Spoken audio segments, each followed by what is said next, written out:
Ouvre un troisième pilier. C'est probablement le conseil financier le plus répété de Suisse. Votre banque vous le dit, votre père vous le dit, votre collègue vous le dit chaque mois de décembre. Et environ un actif sur deux dans ce pays ne le suit pas. Chez les 25-34 ans, presque 1 sur 2 ne verse rien. Et dans les ménages aux revenus les plus bas, 3 sur 4 n'ont aucun troisième pilier. La lecture habituelle, c'est de dire que ces gens sont mal informés, qu'il faut leur expliquer. Je vais vous proposer l'inverse. Et si le conseil lui-même était mal formulé? Parce qu'il y a une chose qu'on ne vous dit jamais quand on vous répète d'ouvrir un troisième pilier. Le 3A ne rend pas le même service selon combien vous gagnez. Pas un peu, structurellement. Deux personnes versent 7 258 francs le même jour sur le même produit. L'une récupère plusieurs fois ce que récupère l'autre. Et ce n'est ni une injustice, ni un scandale, c'est écrit dans le mécanisme même du dispositif. Personne ne le cache, personne ne le dit non plus. Dans les 20 prochaines minutes, ce que c'est, combien vous pouvez verser en 2026, comment calculer ce que ça vous rapporte à vous, et les 3 erreurs qui coûtent le plus cher. Et à la fin, je vous donnerai la seule question à poser à votre banque, celle à laquelle beaucoup de conseillers ne savent pas répondre du tac au tac.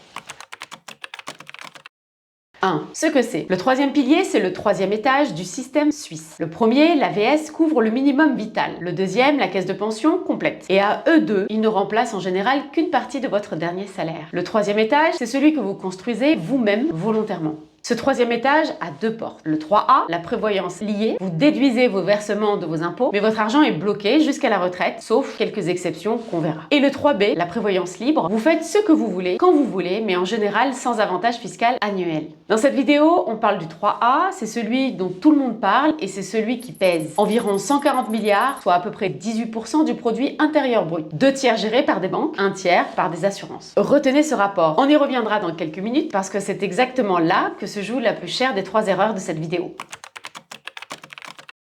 Le plafond est fixé chaque année par la Confédération. Pour 2026, il n'a pas bougé. Si vous êtes salarié et affilié à une caisse de pension, vous pouvez verser au maximum 7 258 francs. Si vous êtes indépendante et sans caisse de pension, 20% de votre revenu d'activité avec un plafond à 36 288 francs. 5 fois plus. La logique est simple. Sans deuxième pilier, le troisième doit en faire davantage. Et il y a un cas que presque personne ne connaît. Si vous gagnez moins de 22 680 francs par an, vous n'êtes pas soumise à la caisse de pension obligatoire et vous relevez alors du même plafond élargi que les indépendants. C'est typiquement un temps partiel très réduit ou un début d'activité. Beaucoup de femmes sont dans ce cas sans le savoir. 2 précisions qui comptent. La première, ce plafond est individuel, pas par ménage. Si vous êtes 2 à travailler, vous pouvez verser chacun le maximum, donc jusqu'à 14 516 francs, déduit pour le couple. La deuxième, la date de réception fait foi, pas la date de votre ordre de virement. Un versement qui arrive le 2 janvier compte pour l'année suivante. Chaque fin décembre, des milliers de personnes le découvrent au mauvais moment.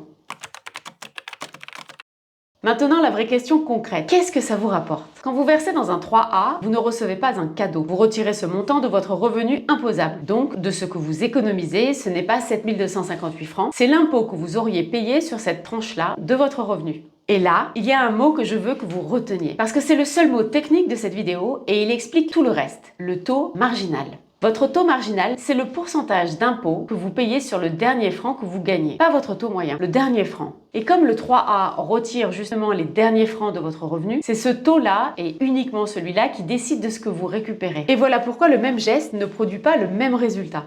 Prenons 2 personnes, Camille et Nadia. Elles ont le même âge, elles versent toutes les deux 7 258 francs sur un 3A. Le même jour, chez le même prestataire, Camille est cadre et elle vit dans une commune où la fiscalité est lourde et son taux marginal est élevé. Nadia travaille à 60%, elle vit dans un canton à fiscalité douce et son taux marginal est bas. Même versement, même produit, même effort et pourtant l'économie d'impôt de Camille peut représenter plusieurs fois celle de Nadia. L'écart entre un taux marginal faible et un taux marginal élevé en Suisse peut aller du simple au triple et parfois davantage selon la commune. Ce n'est pas une anomalie, c'est le fonctionnement normal d'une déduction fiscale. Elle vaut ce que vaut votre taux, mais formulée autrement. Ça donne ceci, et c'est là que ça devient inconfortable. Plus vous gagnez, plus l'État vous aide à épargner. Le dispositif rend le plus service à celles et ceux qui en ont le moins besoin. Et les chiffres le confirment. Dans les ménages dont le revenu brut est le plus bas, 3 sur 4 n'ont aucun troisième pilier. Parmi les personnes qui n'y cotisent pas, environ 4 sur 10 expliquent que c'est pour des raisons financières. Pas par ignorance, pas par imprudence, parce que l'argent n'est tout simplement pas là. Et il y a un écart régional dont on ne parle jamais. En Suisse alémanique, 61% des actifs versent régulièrement. En Suisse romande, 54%. Au Tessin, 44%. Ce n'est pas une question de discipline, c'est une question de revenus disponibles, du coût du logement et d'un rapport à l'épargne qui ne se décrète pas. Maintenant, il faut aller jusqu'au bout du calcul, parce que ce que je viens de vous dire n'est que la moitié de l'histoire. Il y a un deuxième temps. Quand vous récupérez cet argent, il est imposé. Pas comme un revenu, à un taux réduit et séparé, mais il est imposé. Donc l'avantage réel d'un 3A, ce n'est jamais l'économie d'entrée, c'est l'économie d'entrée moins l'impôt de sortie. Et cette soustraction change tout selon qui vous êtes. Quand votre taux marginal est élevé, l'écart entre l'entrée et la sortie est large. Le dispositif est très efficace. Quand votre taux est bas, l'économie d'entrée est mince, pendant que l'impôt de sortie, lui, reste dû. L'arbitrage devient très mince. Alors soyons justes, parce que je ne veux pas faire dire à cette vidéo ce qu'elle ne dit pas. Même dans ce cas-là, le 3A garde de vrais avantages qui n'ont rien à voir avec la déduction. Pendant toute la phase d'épargne, votre capital 3A est exonéré d'impôt sur la fortune. Et les intérêts et les gains qu'il génère ne sont pas imposés comme revenus. Ce sont des avantages réels, silencieux, que personne ne met en avant parce qu'ils ne se vendent pas aussi bien qu'une déduction. Mais l'argument massu, ouvre un troisième pilier, tu vas économiser des impôts, cet argument-là, il vaut pas la même chose pour Camille et pour Nadia. Et c'est exactement ce qu'on ne vous dit pas. Je vous donne un ordre de grandeur pour que ça ne soit pas abstrait. Selon les estimations d'un grand assureur suisse, une personne qui verse le maximum chaque année à partir de 35 ans réduit son imposition d'environ 40 000 francs jusqu'à la retraite. Pour une indépendante, avec le plafond élargi, ça peut dépasser 300 000 francs. Et je précise volontairement d'où vient ce chiffre, du secteur lui-même. C'est le chiffre le plus favorable, disponible, produit par ceux qui vendent le produit. Prenez-le comme un plafond, pas comme une moyenne. Le vôtre dépendra de votre taux marginal et vous seul pouvez le connaître. D'ailleurs, faites-le, ça prend 2 minutes. Prenez votre dernière taxation, cherchez votre revenu imposable et regardez le barème de votre canton pour voir dans quelle tranche tombe votre dernier franc. Ce chiffre-là vaut plus que toutes les brochures qu'on vous donnera. Vous avez décidé que oui, ça vaut le coup pour vous, reste la question que tout le monde règle en 3 minutes au guichet et qui décide pourtant de l'essentiel. Sous quelle forme ? Première forme, le compte 3A classique, à la banque. Votre argent est en sécurité, il ne bouge pas, il rapporte un intérêt en général modeste, c'est simple, c'est lisible et c'est sur un horizon court. Disons, moins de 5 ans avant d'en avoir besoin. C'est souvent le plus raisonnable. Deuxième forme, le 3A en titre. Le même compte, mais votre argent est investi typiquement dans des fonds. Et ici, il faut être précise sur quelque chose que le mot titre cache complètement. Deux solutions qui portent exactement le même nom peuvent avoir des parts d'actions radicalement différentes. L'une presque entièrement en obligation, l'autre quasiment tout en action. Sur 30 ans, ce n'est pas une nuance, c'est la variable qui décide de l'essentiel du résultat final.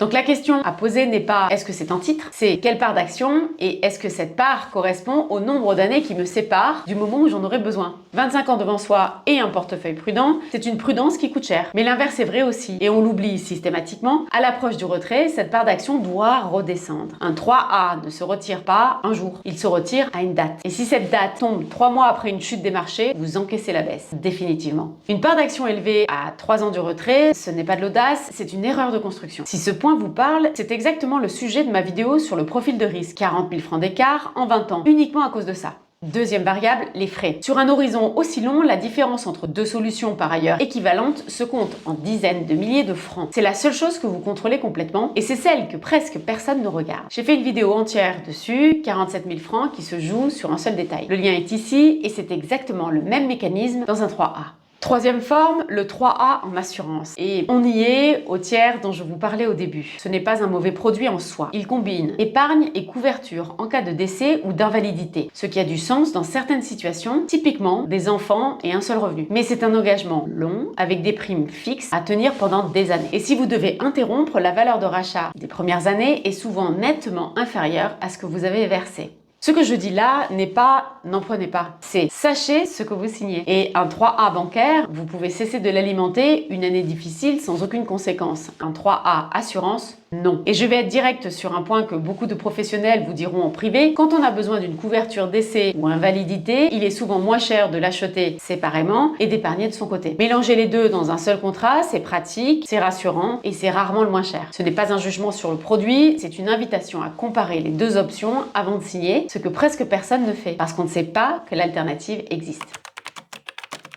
Un 3A est bloqué, mais bloqué ne veut pas dire inaccessible. La loi prévoit des cas précis de retrait anticipé. L'achat de votre logement principal, l'amortissement de votre hypothèque, le début d'une activité indépendante, un départ définitif de Suisse, l'invalidité et la retraite, bien sûr. 5 ans avant, 5 ans après. Et il y a un point technique qui déplace beaucoup d'argent, alors écoutez bien celui-ci. À la sortie, votre capital n'est pas ajouté à votre revenu. Il est imposé séparément, à un taux réduit, mais ce taux augmente avec le montant retiré la même année. Et voici l'information qui manque à presque tout le monde. Un compte 3A se retire sortir en entier, jamais par tranche. Vous ne pouvez pas en sortir la moitié cette année et la moitié dans 2 ans. C'est pour cette raison et uniquement pour celle-là qu'on recommande souvent d'ouvrir plusieurs comptes 3A plutôt qu'un seul. Ce n'est pas de la superstition d'épargnant. C'est le seul moyen d'échelonner vos retraits sur plusieurs années et donc de rester dans des tranches d'imposition plus basses.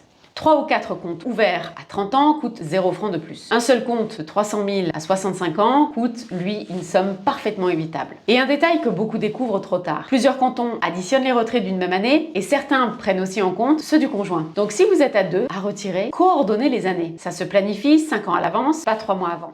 Dernière chose sur ce blocage, et elle surprend beaucoup de monde. Que devient votre 3A si vous décédez avant de l'avoir touché? Il ne tombe pas simplement dans votre succession. Il suit un ordre de bénéficiaires prévu par la loi. D'abord le conjoint, puis les enfants, puis d'autres proches, dans un ordre précis. Et voici le point qui compte vraiment. Dans certaines limites, vous pouvez désigner vous-même vos bénéficiaires, notamment concubins, sous condition, et cette désignation-là prime sur votre testament. Autrement dit, vous pouvez avoir rédigé un testament impeccable chez le notaire et laisser malgré tout votre 3A partir ailleurs, parce qu'une clause signée il y a 12 ans n'a jamais été mise à jour. C'est exactement ce qui arrive après un mariage, un divorce ou une naissance. J'en parle dans 2 vidéos sur le mariage et le divorce parce que ce sont précisément ces moments-là qui devraient déclencher la vérification. Les liens sont juste ici. Il faut maintenant que je vous pose la question que votre brochure de votre banque ne vous posera jamais. Face à quoi compare-t-on le 3A? Parce qu'on vous le présente toujours face à rien. Verse dans un 3A, sinon tu ne fais rien de ton argent. Mais la vraie alternative, ce n'est pas de ne rien faire, c'est d'investir librement sans blocage. Et en Suisse, cette alternative a un avantage considérable dont on parle peu. Pour un investisseur privé, les gains en capital ne sont pas imposés. Vous investissez, la valeur monte, vous vendez, ce gain-là n'est pas imposé comme un revenu. Alors mettons les deux côte à côte. Honnêtement, le 3A vous donne une déduction à l'entrée, l'exonération d'impôt sur la fortune et pas d'impôt sur les gains pendant la phase d'épargne. En échange, votre argent est bloqué, votre choix de placement est encadré et il y a un impôt à la sortie. Le placement libre ne vous donne aucune déduction et il entre dans votre fortune imposable. En échange, votre argent reste disponible en permanence. Vous choisissez ce que vous voulez et il n'y a pas d'impôt de sortie sur la plus-value. Et donc, tout dépend de votre taux marginal. Encore lui. Plus il est élevé, plus la déduction du 3A est difficile à battre. Plus il est bas, plus l'écart se resserre. Et plus la liberté de placement libre pèse lourd dans la balance. Pour la plupart des gens, la réponse n'est d'ailleurs pas de choisir. C'est de remplir le 3A d'abord, puis d'investir le reste librement. Mais entre remplir d'abord et remplir aveuglément, il y a toute la différence de cette vidéo. Une nouveauté importante, depuis le 1er janvier 2026, vous pouvez racheter des années manquées. Les lacunes à partir de l'année de cotisation 2025 peuvent être comblées jusqu'à 10 ans en arrière et ces rachats sont déductibles comme les versements ordinaires. Avec 3 conditions, il faut avoir versé la totalité de la cotisation ordinaire de l'année en cours. Il faut avoir eu un revenu soumis à l'AVS pendant l'année qu'on veut combler et pendant celle où on rachète. Et le rachat est plafonné chaque année au montant du petit pilier, donc 7 258 francs en 2026. En plus de la cotisation normale. Et notez la cohérence avec tout ce qu'on vient de dire. Un rachat, c'est une déduction supplémentaire. Donc, il vaut lui aussi exactement ce que vaut votre taux marginal. Racheter une année manquée quand vos revenus sont au plus haut, ce n'est pas la même opération que racheter quand ils sont au plus bas. J'ai fait une vidéo entière sur ce mécanisme avec les cas où ça vaut le coup et ceux où ça ne vaut pas la peine.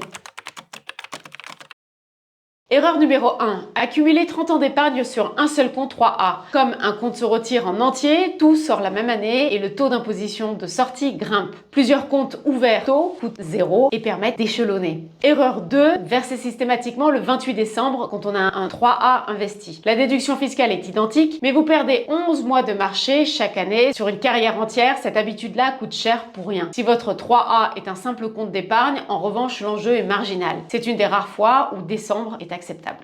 Erreur numéro 3, signer à 25 ans un 3A assurance sans avoir compris qu'on s'engage sur des primes fixes pendant des années et découvrir à 32 au moment d'un congé maternité ou d'un changement de vie qu'interrompre coûte une partie de ce qu'on a versé. Entre nous, cette erreur, je ne l'ai jamais vue faite par manque d'intelligence, je l'ai vue faite par manque de temps. On signe quelque chose à un guichet entre 2 rendez-vous parce qu'on nous a dit que c'est bien et c'est bien, ce n'est pas une information.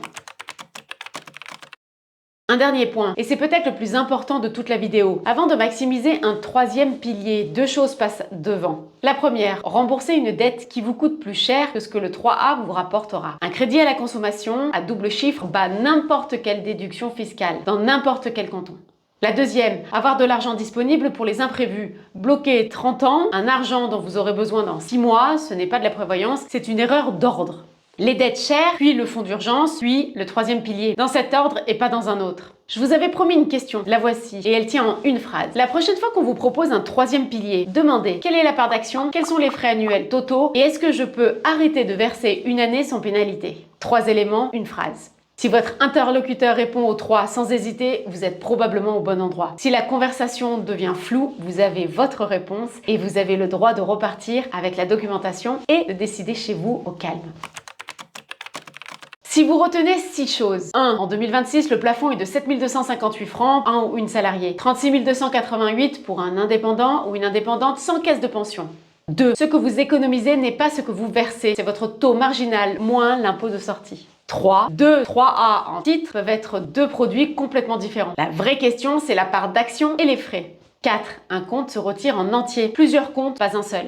5. Vérifiez votre clause bénéficiaire, elle prime sur votre testament. 6. Si vous n'avez pas de troisième pilier aujourd'hui, vous n'êtes ni en retard, ni imprudent. Vous êtes dans la moitié de ce pays. La question n'est pas la honte, c'est le moment et le montant.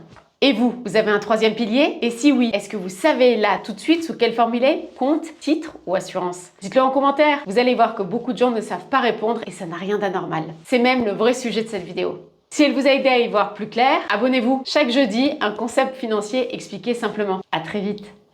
Les opinions et points de vue que j'exprime dans cette vidéo sont les miens et ne constituent pas de conseils en investissement ou matière financière. Le contenu est fourni à titre informatif uniquement. Investir comporte des risques, y compris la perte potentielle du capital. Effectuez toujours vos propres recherches avant de prendre une décision d'investissement. Les performances passées ne garantissent pas les résultats futurs.